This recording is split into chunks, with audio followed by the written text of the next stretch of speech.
Alors vous, comme moi, comme nous tous, comme beaucoup, très nombreux, on se pose des questions sur l'avenir, parce que l'avenir a disparu, il n'est plus comme avant.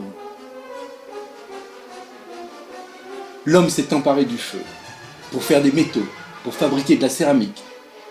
Et ensuite est venu le feu à vapeur, le feu chimique, le feu électrique, le feu nucléaire et le feu numérique. Toutes les courbes ont soudain explosé. On est devant un mur. Pire, on est dans le mur.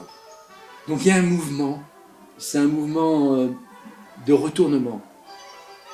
Ce que je sais, j'ouvre le front-levis, les grilles de lecture, les habitudes de pensée, et j'accueille l'inconnu.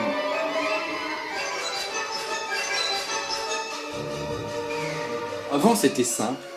Tout était bien rangé, bien en ordre, bien casé. Et là, c'était ce qu'on appelle le quiz. C'est-à-dire, dès qu'il y a une question qui se pose, il y a une réponse qui est déjà là. Et c'est du connu. Quand je me demande quelque chose, je vais du connu au connu. Quand nous nous demandons quelque chose, nous allons du connu au connu. Et il n'y a pas d'autre réponse que la réponse connue. Il y a aussi, de temps en temps, une manière de se questionner plus chaleureuse, plus intime avec les voisins. C'est d'aller le quesaco, de s'interroger sur comment tu fais quand tu fais ça, quelles sont tes best practices, qu'est-ce que tu fais pour améliorer les choses.